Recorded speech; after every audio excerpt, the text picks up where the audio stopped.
आज की कहानी श्राद्ध। घर में सुबह से ही चहल पहल मची थी। सुबह जल्दी उठ ना धो लिए अनामिका जी भरे पूरे परिवार में रहने वाली जो रोज फुर्ती में दिखाई देती थी आज शांत थी।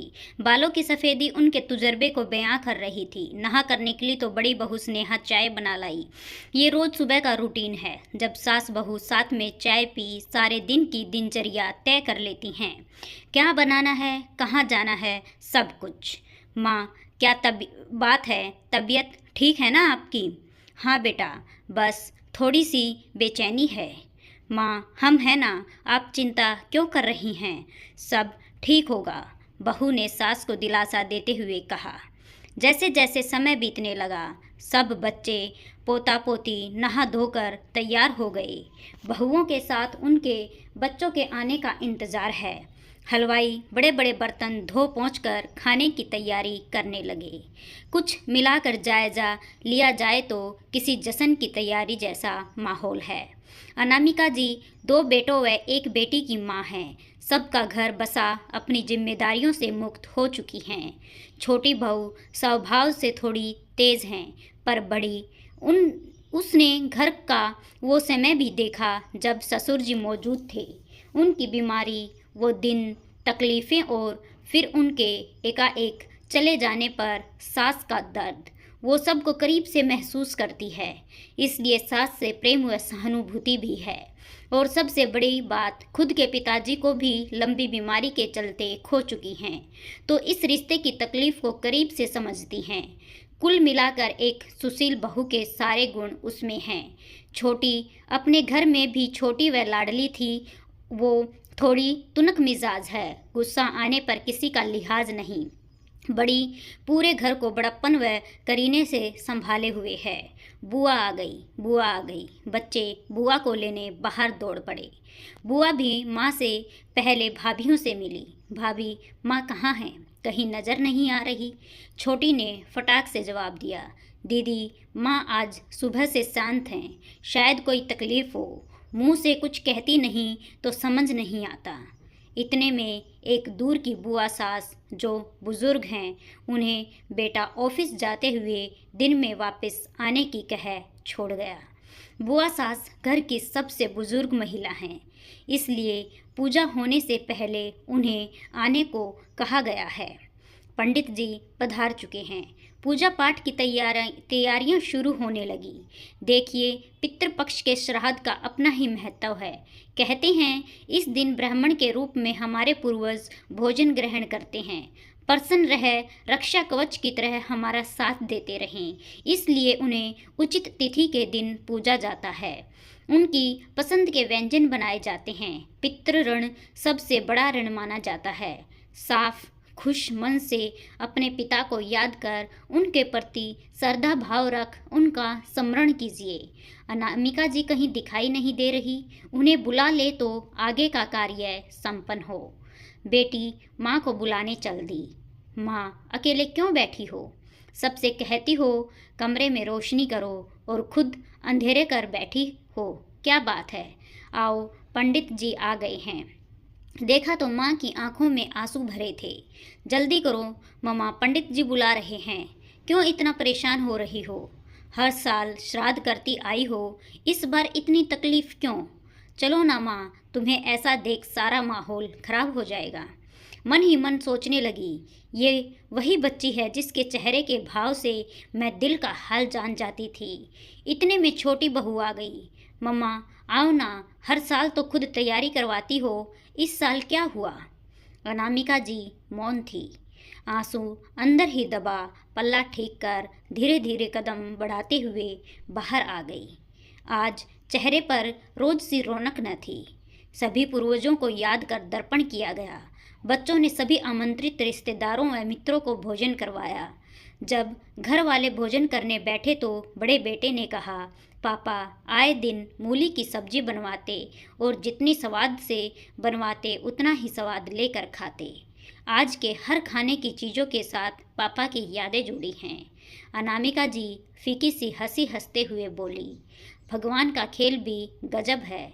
जीते जी भागा दौड़ी में लगे रहे, कभी तसल्ली से नहीं खाया, और आज देखो ना, सब चीज़ें उनकी पसंद की हैं, पर खाकर तारीफ करने वाले वो खुद नहीं।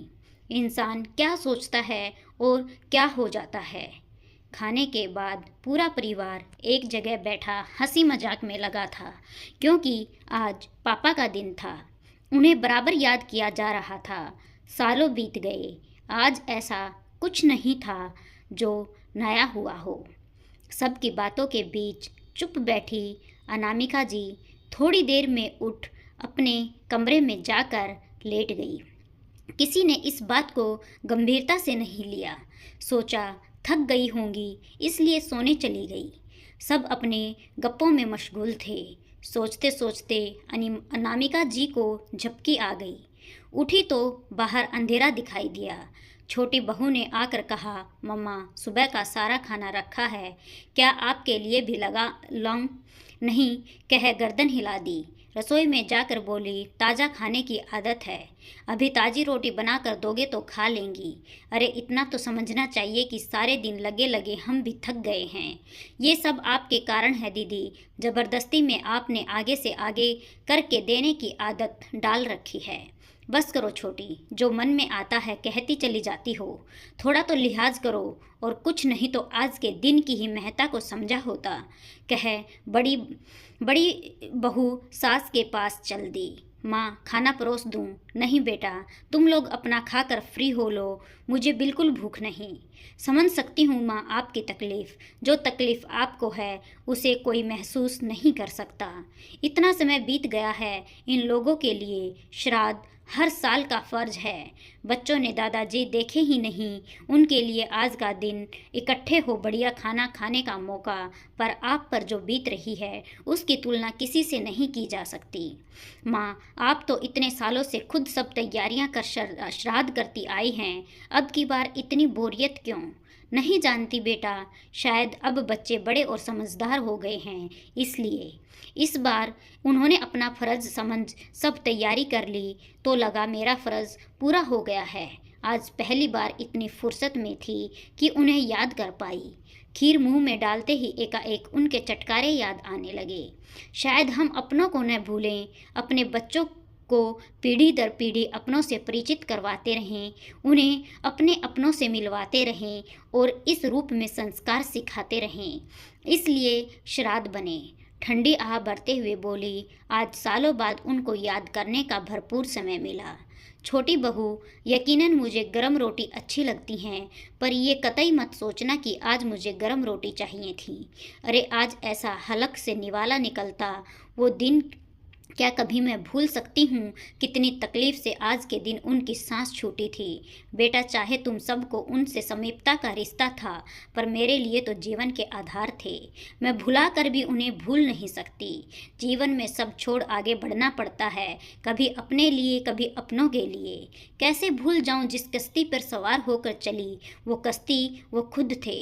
बहुत खुशी होती है जब अपना अपना फ़र्ज़ निभा तुम तीनों का परिवार साथ बैठता है, पापा को याद करता है।